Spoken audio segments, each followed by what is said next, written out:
NEET exam കഴിഞ്ഞാൽ നമ്മുടെ വിദ്യാർത്ഥികൾ നേരിടുന്ന ഏറ്റവും വലിയ വെല്ലുവിളി എന്ന് പറയുന്നത് ഇന്ന് സോഷ്യൽ മീഡിയകളിൽ അബ്രോഡ് MBBSനെ കുറിച്ച് പല രീതിയിലുള്ള കുറ്റവും കുറവുകളും പറഞ്ഞുകൊണ്ടുള്ള വീഡിയോകളും അതിനപ്പുറത്ത് അവരുടെ റിലേറ്റീവ്സിൽ നിന്നും കേൾക്കുന്ന പല രീതിയിലുള്ള കുത്തുവാക്കുകളുമാണ്. ഇത്രയും വർഷം കളഞ്ഞുകൊണ്ട് വിദേശത്ത് പോയിട്ട് ഒരു വാല്യൂ ഇല്ലാത്ത ഡിഗ്രി ചെയ്യാൻ വേണ്ടി പോകണോ എന്നുള്ളതൊക്കെ. പ്രിയമുള്ളവരെ, നിങ്ങൾ മനസ്സിലാക്കേണ്ടത് ഈ കുട്ടികൾ ആരും കയ്യിൽ ഒരുപാട് ക്യാഷ് ഉള്ളത് കൊണ്ട് ഒരു ഡോക്ടറാവാം എന്ന് കരുതിക്കൊണ്ട് ഒരു സുപ്രഭാതത്തിൽ എടുത്ത തീരുമാനത്തിന്റെ പേരിലല്ല ഇത്രയും വലിയ നീറ്റ് എക്സാം പോലുള്ള ഹൈലി കോമ്പറ്റീവ് എക്സാമിന്റെ അതിന്റെ പേരിൽ പല അബദ്ധങ്ങളും നടക്കുന്നുണ്ടെങ്കിൽ പോലും അതിനൊക്കെ വകവെക്കാതെ കഷ്ടപ്പെട്ട് ഈ പറയുന്ന എൻട്രൻസ് കോച്ചിങ് സെന്ററുകളിലൊക്കെ പോയിട്ടാണെങ്കിലും 2-3 വർഷം അവരുടെ ജീവിതത്തിലെ വലിയൊരു സമയം അവർ മാറ്റിവെച്ച് കഷ്ടപ്പെട്ട് ഇതിനു വേണ്ടി പൊരുതുന്നത്. എന്നിട്ടും ബാക്കിയാവുന്ന എന്താ? 20 ലക്ഷത്തിലധികം കഴിവുള്ള വിദ്യാർത്ഥികൾ എഴുതുന്ന എക്സാമിൽ 60,000-ഓളം വിദ്യാർത്ഥികൾക്ക് മാത്രം അവസരം ലഭിക്കുന്നു എന്നുള്ളത്. അതും മതരാഷ്ട്രീയ മേഖലകളിൽ സ്വാധീനമുള്ളവരുടെ മക്കൾക്ക്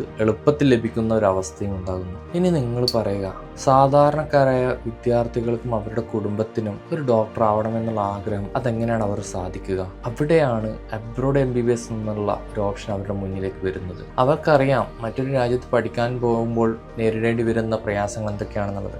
6-7 വർഷം പൂർത്തീകരിച്ചുകൊണ്ട് ഇന്ത്യയിൽ വന്ന് FMG പോലുള്ള ഒരു പരീക്ഷ എഴുതിയും അതിനുശേഷമുള്ള ഇന്റേൺഷിപ്പും രജിസ്ട്രേഷനും ഒക്കെ വേണ്ടിയുള്ള കാലതാമസം എടുക്കുന്നതും ഇത്തരത്തിലുള്ള അവഗണനകളും ഒക്കെ നേരിടുമ്പോഴും അതിനെക്കുറിച്ച് അറിഞ്ഞും മനസ്സിലാക്കിയും അവർ ഇത്തരത്തിലൊരു തീരുമാനം എടുക്കുമ്പോൾ നിങ്ങൾ അവരെ സഹായിച്ചില്ലെങ്കിലും ഉപദ്രവിക്കാതിരിക്കുക എന്നുള്ളതാണ്. തീർച്ചയായിട്ടും ഇതൊരു മാനുഷിക പരിഗണനയായിക്കൊണ്ടെങ്കിലും നിങ്ങൾ കാണേണ്ടതുണ്ട് എന്ന് മാത്രം ഓർമ്മിപ്പിക്കുന്നു.